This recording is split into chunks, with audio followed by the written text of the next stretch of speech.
Eighth pay commission 2024 अभी अभी आई बड़ी खबर। जानिए आठवां वेतन आयोग लागू होने पर किसकी सैलरी में कितनी बढ़ोतरी होगी। जवाबदेही के बारे में चिंताओं के बावजूद केंद्र सरकार ने जल्द से जल्द केंद्रीय सरकारी अधिकारियों के वेतन को अपनाने का वादा किया है। विवाद के बावजूद प्रशासन नए वेतन आयोग में हस्तांतरण के लिए एक तिथि निर्धारित करने में विफल रहा है। केंद्रीय कर्मचारी अपनी उन्नति की संभावनाओं के बारे में आशावादी हैं और देरी के बावजूद उन्हें नए वेतन आयोग का पूरा करने के लिए 2 साल का समय दिया गया है।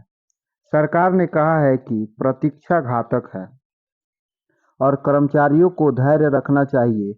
मुद्दे अभी तक हल नहीं हुए हैं, लेकिन प्रशासन सही रास्ते पर जाने का प्रयास कर रहा है। आठवां वेतन आयोग के साथ वेतन कितना होगा? अगर किसी का आय 1,000 रुपया है और वह 8% कमीशन कमाता है, तो उसे 920 रुपया मिलेंगे। इसके बजाय अगर किसी का वेतन 5,000 रुपया है और वह 8% शुल्क पर 4600 रुपये बचाएगा। वेतन वृद्धि के साथ कमीशन बढ़ता है। 10,000 रुपये के वेतन पर 8% कमीशन 920 रुपया देता है, जबकि 20,000 रुपये के वेतन पर 1,840 रुपया देता है। नतीजन उच्च मुआवजों के साथ कमीशन बढ़ता है। उदाहरण के तौर पर 50,000 रुपये के वेतन पर हम 8% कमीशन पर 4600 रुपये देता है। इस पैटर्न के अनुसार 1,00,000 रुपये के वेतन पर 8% कमीशन से 9,200 रुपये मिलेंगे, जबकि 2,00,000 रुपये के वेतन पर 8% कमीशन से 18,400 रुपये मिलेंगे। 5,00,000 रुपये के वेतन पर 8% कमीशन से 46,000 रुपये मिलेंगे, लेकिन 10,00,000 रुपये के वेतन पर 8% कमीशन से 92,000 रुपये मिलेंगे। Eighth pay commission. वर्तमान में देश में 48,67 लाख सरकारी कर्मचारी और करीब 67,95 लाख पेंशनभोगी हैं। आपको बता दें कि यह आंकड़ा पूरे देश का है। नतीजन इन सभी को 7वें वेतन आयोग के हिसाब से वेतन और पेंशन मिलती है। बढ़ती महंगाई के कारण सभी कर्मचारी 8वें वेतन आयोग की घोषणा का इंतजार कर रहे हैं। कुछ ही दिनों में सरकार ने यह भी घोषणा कर दी है कि कर्मचारियों को राहत देने के लिए 8वें वेतन आयोग को जल्द ही लागू किया जाएगा। वैसे भी 7वें वेतन आयोग का गठन 10 साल पहले यानी कि 28 फरवरी 2014 को हुआ था। ऐसे में 8वें वेतन आयोग को लागू किया जाना चाहिए, लेकिन क्योंकि पिछले वेतन आयोग को लागू हुए काफी समय हो चुका है, 8वां वेतन आयोग कब लागू होगा यह सवाल है। बढ़ती महंगाई के कारण कर्मचारियों के सामने आने वाली चुनौतियों के जवाब में सरकार नियमित आधार पर नए वेतन आयोग का गठन करती है। अगर 8वां वेतन आयोग लागू होता है, तो सेवानिवृत्त कर्मचारियों और कर्मचारियों को महंगाई भत्ते के अलावा अतिरिक्त भत्ते मिलेंगे।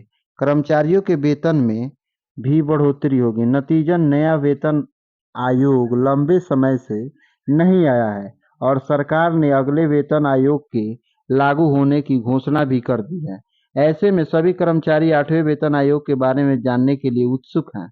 हालांकि सरकार ने यह स्पष्ट नहीं किया है कि 8वां वेतन आयोग कब लागू होगा। हालांकि कई मीडिया रिपोर्ट्स के मुताबिक सरकार अपने कर्मचारियों को फायदा पहुंचाने के लिए लोकसभा चुनाव के बाद 8वें वेतन आयोग को लागू करने के बारे में घोषणा कर सकती थी। 8वें वेतन आयोग के बाद कितना मिलेगा वेतन? जब सरकार 8वें वेतन आयोग को लागू करेगी, तो आप सोच रहे होंगे कि कर्मचारियों को उनके फिटमेंट फैक्टर के आधार पर कितना पैसा दिया जाएगा। तो 8वें वेतन आयोग के जारी होने के बाद अगर फिटमेंट फैक्टर की गणना पिछले फॉर्मूले के हिसाब से की जाती है, तो इस परिदृश्य में सरकार फिटमेंट फैक्टर 2.5 से गुना रखने की संभावना है। इसलिए 8वें वेतन आयोग को अपनाने के साथ ही यह 18,000 का 2.57 गुना यानी कि 46,220 रुपया 260 रुपया हो सकता है। महंगाई भत्ता 50% पहुंच जाए तो क्या होगा? आर्थिक सुधार के संकेतों में डीए का 50% तक पहुंचना शामिल है। सेवानिवृत्ति से बेहतर वित्तीय स्थिति हो सकती है। वित्तीय चिंताओं से निपटे। बार बार वित्तीय जांच का महत्व। अपने वित्तीय स्वास्थ्य का ख्याल रखें। आर्थिक सुधार की योजना बनाएं और उसे लागू करें। सकारात्मक कदम संभावना को बढ़ा सकते हैं। बार बार वित्तीय जांच का महत्व। आर्थिक विकास के लिए प्रतिबद्ध रहें। सुधार की संभावनाओं को बढ़ाने के लिए कड़ी मेहनत करें। आर्थिक सुधार की दिशा में सकारात्मक प्रयास करें। 4200 ग्रेड पे आखिर क्या है? सरकारी नौकरी के लिए वेतन उच्च है, जिसमें 4200 ग्रेड पे पद है। कर्मचारी इन पदों पर सेवाएं देते हैं और नियमित आधार पर सेवा मानदंडों का पालन करना आवश्यक है। इस स्तर पर चयन प्रक्रिया महत्वपूर्ण है और यहाँ काम करने वाले लोगों को अधिक जिम्मेदारी वाला काम होता है। इस स्तर पर कर्मचारियों को अपने समर्पण का प्रदर्शन करना चाहिए और अपनी क्षमताओं के साथ चुनौतियों का सामना करना चाहिए। यहाँ काम करने के लिए उच्च स्तर की शिक्षा की आवश्यकता होती है और उपलब्ध पदों की संख्या सीमित है। इस स्तर पर कर्मचारियों को संगठन में योगदान देने के लिए दृढ़ संकल्प होना चाहिए। ये सम्मानजनक पद है जिनका वेतन और लाभ पैकेज निर्धारित है। वीडियो पसंद आई हो तो लाइक जरूर करें। धन्यवाद।